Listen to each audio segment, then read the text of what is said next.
नमस्कार विद्यार्थियों। पिछले वीडियो में हम शब्द भेद शब्द विचार पढ़ रहे थे, जिसमें हमने पढ़े सबसे पहले स्रोत या उत्पत्ति के आधार पर, दूसरे हमने पढ़े व्युत्पत्ति रचना या बनावट के आधार पर, तीसरा भेद हमने पढ़ा अर्थ के आधार पर शब्द भेद।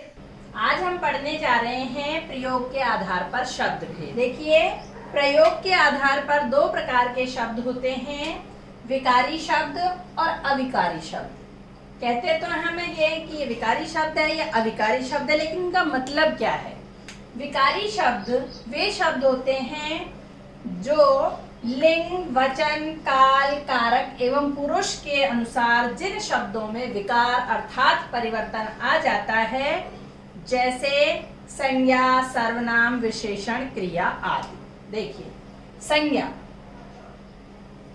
संज्ञा नाम होता है किसी भी चीज का। इस भौतिक संसार में जितनी भी चीजें हैं जो दृश्यमान है, जो दिखाई देती हैं, जिनका कोई नाम रख दिया गया है, वो सब क्या है? संज्ञा है। कुछ चीजें होती हैं जो दिखाई नहीं देती हैं, वो भाव होते हैं, फीलिंग्स होती हैं, हमारी विचार होते हैं, अवधारणाएं होती हैं, वो भी संज्ञा के अंतर्गत ही आते हैं, वो भाववाचक संज्ञा में आते हैं। संज्ञा को तो डिटेल से पढ़ेंगे अभी। उसके बाद संज्ञा की जगह कुछ शब्द काम में लिए जाते हैं, संज्ञा के स्थान पर कुछ शब्द काम में लिए जाते हैं, उनको क्या कहते हैं? सर्वनाम कहते हैं। और संज्ञा और सर्वनाम दोनों की जो विशेषता बताते हैं उन्हें विशेषण कहते हैं। और कर्ता द्वारा कोई कार्य किया जाता है, उस कार्य को क्रिया कहते हैं। तो ये चार शब्द, चार चीजें ऐसी हैं जिनके कारण, जिनमें परिवर्तन हो जाता है, विकार उत्पन्न होता है। जैसे लिंग के आधार पर मोहन खाता है,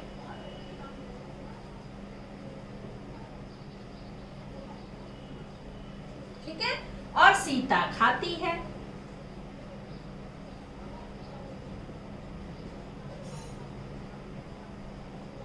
ये देखिए, मोहन है, पुल्लिंग है, तो यहाँ क्रिया क्या आई? खाता है।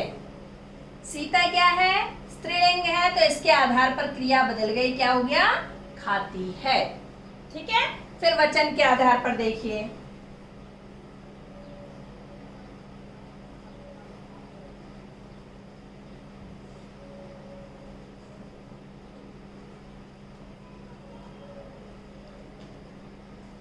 बच्चे खाते हैं। बच्चे चूंकि बहुवचन है, तो वचन के आधार पर क्रिया बदल गई। एक वचन में जब पुल्लिंग था तो खाता है, स्त्रीलिंग खाती है, और बच्चे जब बहुवचन आ गया तो खाते हैं, यानी क्रिया बदल गई। अब देखिए काल के आधार पर,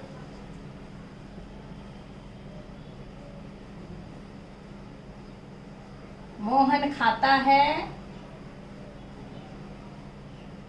मोहन खाएगा, और मोहन ने खाया।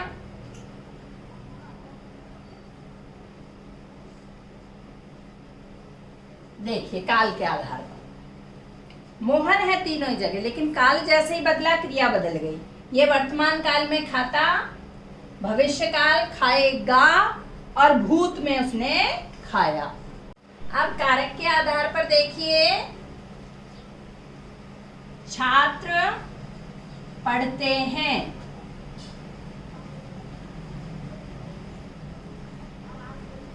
छात्रा पढ़ती हैं,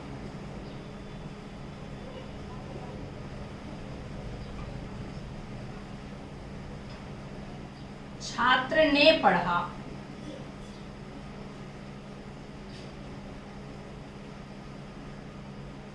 देखिए, बहुवचन छात्र, एक वचन छात्रा, और एक वचन छात्र। लेकिन इसमें हमने कारक लगा दिया, ने का प्रयोग होते ही ये वर्तमान काल नहीं रहा, बल्कि ये भूत हो गया, पास्ट हो गया। तो इस तरह से इसमें परिवर्तन आ गया। पुरुष के आधार पर देखिए, पुरुष का मतलब होता है कथन, यहाँ पुरुष का मतलब मर्द नहीं है, आदमी नहीं है। यहाँ पुरुष का मतलब है कथन। तो देखिए, मैं खाता हूं, तुम खाते हो,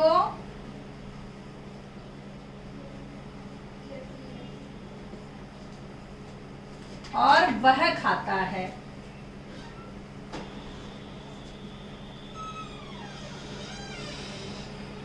ये प्रथम पुरुष,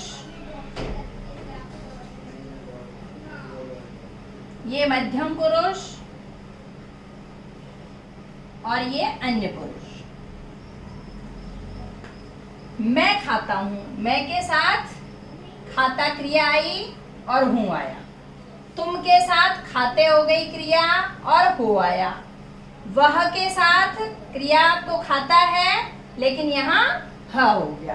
तो इस तरह से विकारी शब्दों में लिंग, वचन, काल, कारक एवं पुरुष के आधार पर बदलाव होता है। शब्दों में विकार उत्पन्न होता है, शब्दों में परिवर्तन होता है। आइए आज हम सबसे पहले संज्ञा पढ़ते हैं। संज्ञा की परिभाषा देखिए, किसी व्यक्ति, वर्ग, वस्तु, स्थान, भाव या अवधारणा का नाम ही संज्ञा कहलाता है। जैसे व्यक्ति में देखिए राम, वर्ग लड़का। अब लड़का कोई भी हो सकता है, वो पूरे वर्ग का, पूरे समूह के बारे में बताता है। वस्तु कुर्सी, टेबल, सोफा, कुछ भी ले लीजिए। उसके बाद स्थान जयपुर, दिल्ली, आगरा, कुछ भी। भाव गुस्सा, प्रेम, घृणा, ये भाव हैं। और अवधारणा ईश्वर, ईश्वर को किसी ने नहीं देखा, कोई मानता है कोई नहीं मानता है, लेकिन एक अवधारणा बनी हुई है कि ईश्वर होता है। इसके बाद संज्ञा के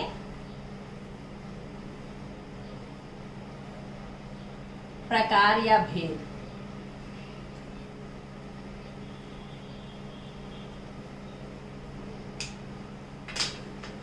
संज्ञा तीन मूलतः है, हिंदी में संज्ञा तीन प्रकार की होती है।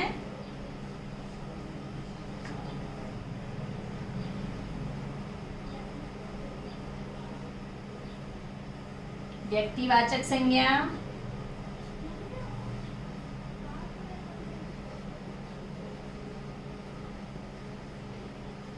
जातिवाचक संज्ञा और भाववाचक संज्ञा।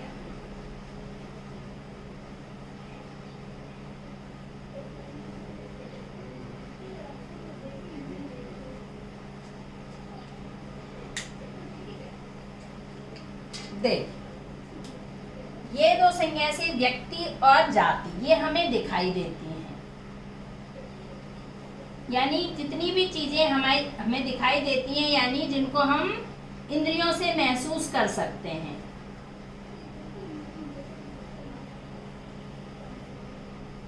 इंद्रियगम या दृश्यमान भी कह सकते हैं।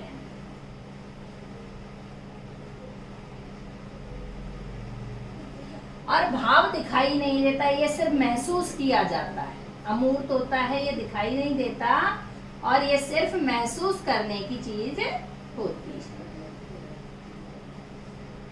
जैसे प्रेम, घृणा, मिठास, उजास आदि। सबसे पहले देखते हैं व्यक्तिवाचक संज्ञा। उस जैसी वस्तु दुनिया में एक। व्यक्तिवाचक संज्ञा होने के लिए ये आवश्यक शर्त है कि उस जैसी चीज दुनिया में एक ही होनी चाहिए, जिसे पहले देख चुके हों और फिर पुनः उसकी पहचान करना। जैसे मान लीजिए मैंने जयपुर पहले देखा ही नहीं और मुझे एकदम जयपुर में लाके बिठा दिया जाए, फिर पूछा जाए कौन सा शहर है, तो मैं नहीं बता पाऊंगी।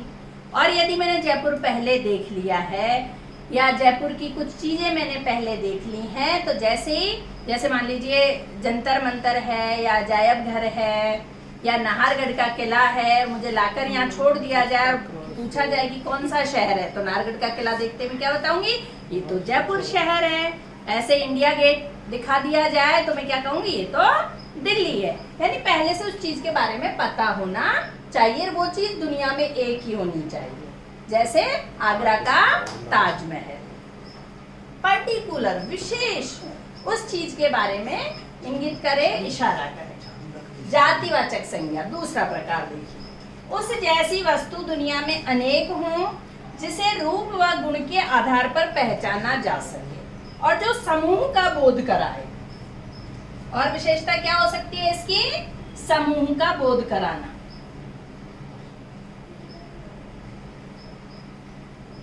जो एक ग्रुप का बोध कराए, एक समूह का बोध कराए, जैसे पत्थर, पानी, तेल, बाजरा, चांदी, सोना, लड़का, बाजार, नदी आदि। देखिए पत्थर है तो कोई पर्टिकुलर एक पत्थर नहीं है, सभी पत्थरों के बारे में ये बताता है। ऐसे ही चांदी है, चांदी का मान लीजिए कोई ऑर्नामेंट बताया जाए तब तो बात अलग है, बाकी सिर्फ चांदी बोलेंगे तो चांदी तो धातु है जो कि नापतोल जिसकी कर सकते हैं। ऐसे ही सोना है, लड़का, लड़के में पर्टिकुलर किसी लड़के का नाम बताया जाए तो व्यक्तिवाचक हो जाएगी, लेकिन लड़का कहा जाएगा तो लड़का तो पूरा समुदाय है, पूरा समूह है, उसका बोध कराता है। ऐसे ही बाजार, पर्टिकुलर किसी एक बाजार का नाम लिया जाए वो अलग है, और बाजार का मतलब है कि कोई सा भी बाजार हो सकता है। ऐसे ही नदी, नदी में जैसे विशेष रूप से गंगा नदी, यमुना नदी, जानवी नदी, सरयू नदी, किसी नदी का नाम बताया जाएगा तब व्यक्तिवाचक होगा, और सिर्फ नदी कहा जाएगा तो सभी नदियों के बारे में समूह को दर्शाता है, इसलिए उसको जातिवाचक संज्ञा कहेंगे। देखिए विद्यार्थियों, मूलतः संज्ञा के तीन ही भेद होते हैं हिंदी में, व्यक्तिवाचक, जातिवाचक और भाववाचक। लेकिन अंग्रेजी के प्रभाव से जातिवाचक संज्ञा के भी लोग दो भेद करने लगे हैं, समूहवाचक और द्रव्यवाचक। चूंकि इनकी अंग्रेजी में जरूरत पड़ती है, वहाँ आर्टिकल्स होते हैं, एएनडी का जो प्रयोग करते हैं वो समूहवाचक के साथ अलग व्यवहार किया जाता है और द्रव्यवाचक में अलग किया जाता है, इसलिए अंग्रेजी में जरूरत होती है इसकी, हिंदी में नहीं। लेकिन अंग्रेजी के प्रभाव के कारण इसमें से भी प्रश्न पूछे जाते हैं, वैसे नहीं पूछने चाहिए पर पूछते हैं तो हम पढ़ लेते हैं, हमारा क्या जाता है। देखिए समूहवाचक और द्रव्यवाचक। समूह में यानी जो चीजें ग्रुप में हैं, ग्रुप का समूह का बोध कराती हैं, लेकिन वो गणनीय है, वो गिनने योग्य होनी चाहिए, जैसे लड़का, नदियां, स्त्री, पुरुष आदि। और द्रव्यवाचक, द्रव्य का अर्थ होता है पदार्थ, तो यह पदार्थ होते हैं जिनकी हम माप तोल करते हैं, जैसे मैंने अभी बताया था आपको उदाहरण में, पानी, हाँ देखिए समूहवाचक में गणनीय चीजें होनी चाहिए, जैसे लड़का है, लड़कों को गिना जा सकता है। मान लीजिए ये यहाँ 6 लड़के खड़े हैं तो हम गिन लेंगे लड़का लड़का लड़का लड़का लड़का, गिन लिया हमने संख्या। ऐसे ही नदियां हैं, नदियों को गिन सकते हैं, पूरे समूह का बोध करा रही है नदी। जैसे नदियां, ये 1 नदी, 2 नदी, 3 नदी, इनको भी गिन सकते हैं। जैसे स्त्री, 1 स्त्री, 2 स्त्री, इनको भी गिन सकते हैं। पुरुष 1 2 3, इनको भी गिन सकते हैं। तो ये गणनीय संख्याएं समूहवाचक मानेंगे। द्रव्य का मतलब मैंने पदार्थ बताया आपको, पदार्थ में मापतोल वाले होते हैं, पानी को गिन थोड़ी सकते हैं हम, 1 पानी, 2 पानी, 3 पानी, ऐसे थोड़ी ना गिन सकते हैं, इसलिए इसको लीटर में नाप सकते हैं हम, 1 लीटर पानी, 2 लीटर पानी, तो ये मापतोल की चीज हो गई। ऐसे ही गैस है, चूंकि पदार्थ 3 प्रकार के होते हैं, कौन कौन से, सॉलिड, लिक्विड और गैस, यानी ठोस, तरल और गैस। तो गैस भी द्रव्यवाचक में ही आएगी। तेल, तेल को भी नहीं गिन सकते, ऑक्सीजन को भी नहीं गिन सकते, सोना को भी नहीं गिन सकते, ये मापतोल की चीजें होती हैं। तीसरे प्रकार की संज्ञा देखिए, भाववाचक संज्ञा बनाने या पहचानने की विधि। कैसे तो हम इसे एग्जाम में पहचानेंगे, और कैसे हम बना सकते हैं संज्ञा। देखिए ता प्रत्यय के लगने से, जैसे सुंदर है इसमें ता प्रत्यय लगा, सुंदरता, ये हमारी भाववाचक संज्ञा बन गई। ऐसे ही मूर्ख में ता प्रत्यय लगाया, ज्ञ प्रत्यय लगने से, जैसे सौंदर्य, पन प्रत्यय लगने से, जैसे अपनापन, बचपन, ऐसे ही त्व प्रत्यय लगने से, गुरुत्व, अपनत्व, ई प्रत्यय लगने से, ईमानदार में ई प्रत्यय लगा, ईमानदारी, बहादुर में ई प्रत्यय लगा, बहादुरी, आ प्रत्यय लगने से, जैसे गुस्सा, घृणा, ना प्रत्यय, धातु में ना प्रत्यय। अब आप कहेंगे धातु क्या होता है? धातु होता है क्रिया का मूल रूप, जैसे पढ़ना, ये क्या है? क्रिया। अब इसमें ना प्रत्यय लगा है और पढ़ जो बचा है मूल शब्द, इसको क्या कहते हैं? धातु। तो ऐसे ही धातु में ना प्रत्यय लगाकर हम भाववाचक संज्ञा बना सकते हैं, जैसे पढ़ना, गाना, सोना, जागना, खेलना, इस तरह से। आहट प्रत्यय के योग से धातु में, अभी धातु बताया मैंने, धातु में आहट प्रत्यय जोड़कर भी हम भाववाचक संज्ञा बना सकते हैं, जैसे हड़बड़ाहट, बड़बड़ाहट, घबराहट आदि। देखिए कभी कभी व्यक्तिवाचक संज्ञा का प्रयोग भी जातिवाचक की तरह होता है। ये वाक्य की संरचना पर आधारित होता है, आपको समझना है उसको। जैसे लंका का राजा रावण था, तो रावण यहाँ व्यक्तिवाचक संज्ञा हो गई, विशेष एक व्यक्ति के लिए बताया गया है। आज रावणों की कमी नहीं है, रावण तो वही है, लेकिन यहाँ व्यक्तिवाचक नहीं होकर जातिवाचक है। कैसे? यहाँ रावणों का अर्थ क्या है? जिन लोगों के अंदर बुराई व्याप्त है, जिन पर बुराई हावी है, उस रूप में, अवगुणों के रूप में यह रावणों का प्रयोग किया गया है।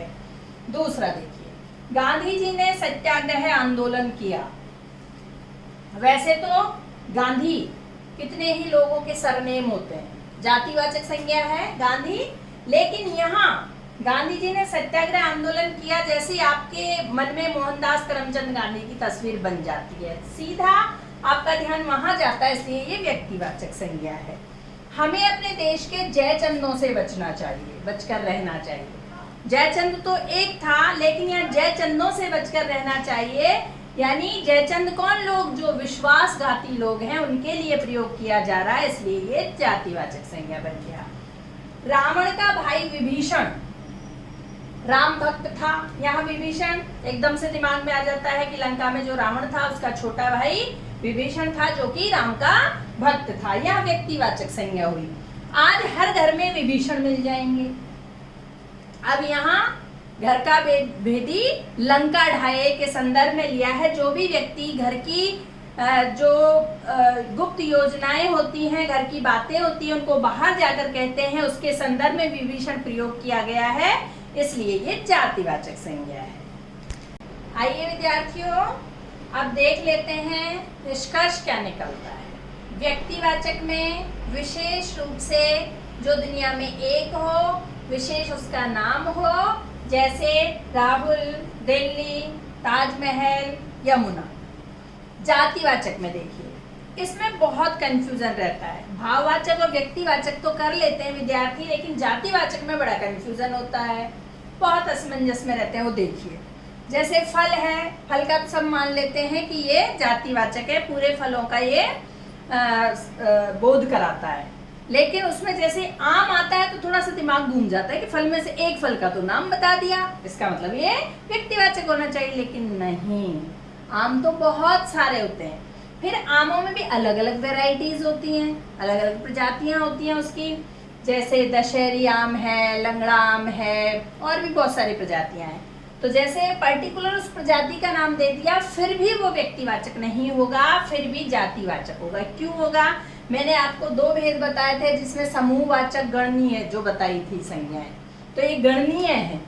लंगड़ा आम जातिवाचक का भेद है, समूहवाचक जो गणनीय है, इसलिए ये भी जातिवाचक के अंतर्गत आएगा। वैसे ही पेड़ जातिवाचक है, नीम का पेड़ जातिवाचक है, और मीठा नीम, ये नीम की वैरायटी है, नीम की प्रजाति है, तो ये भी जातिवाचक के अंतर्गत ही आएगी। जैसे पशु, कुत्ता, कुत्ता पशु है, पशु तो बहुत सारे हैं, तो इस सब पशुओं का बोध कराता है पशु शब्द, और उसमें पर्टिकुलर एक पशु का बता दिया कि कुत्ता है। फिर भी ये पशुओं की वैरायटी है, पशुओं की प्रजाति है। और फिर कुत्ते में भी बहुत सारी प्रजातियां होती हैं, जैसे डॉबरमैन है, आपके पमेरियन है, और भी बहुत सारे। तो डॉबरमैन की यदि किसी एक प्रजाति को भी यहाँ बताया गया है तो वो भी जातिवाचक के अंतर्गत आएगा। अनाज, अनाज में जैसे बाजरा दे दिया, बाजरे में बाजरे की वैरायटी भी बहुत सारी है, उसमें वैरायटी का नाम दे दिया, मान लीजिए पायोनियर दे दिया, तो इसको भी हम व्यक्तिवाचक नहीं कह करके जातिवाचक के अंतर्गत रखेंगे। अंतिम बची भाववाचक संज्ञा। ईश्वर, ईश्वर एक कंसेप्ट है, एक अवधारणा है, जैसा कि मैंने आपको बताया था। धर्म, धर्म भी एक अवधारणा है, एक विचार है, एक थॉट है। भलाई, ये मैंने आपको बताया था कि ई प्रत्यय जोड़ने से भी भाववाचक संज्ञाएं बनती है। तो ऐसे ही ये बहुत भलाई करता है, भलाई दिखती थोड़ी है कि कैसे भलाई करता है। ऐसे ही सिलाई और सौंदर्य, सौंदर्य भी अनुभूत करने की चीज है। कोई किसी के लिए सुंदर हो सकता है तो कोई किसी के लिए अधिक सुंदर हो सकता है। तो ये अनुभूति करने की चीज है, अनुभव की चीज है, फीलिंग्स है, ये भाव है ये मन के, जो कि अनुभूति के आधार पर इन्हें महसूस किया जाता है सिर्फ। ठीक है, अब मैं उम्मीद करती हूँ कि आज का पाठ आपको अच्छे से समझ में आ गया होगा। वीडियो को देखने के लिए बहुत बहुत धन्यवाद। अगले वीडियो में फिर अगले नए विषय के साथ मिलेंगे, तब तक के लिए नमस्कार।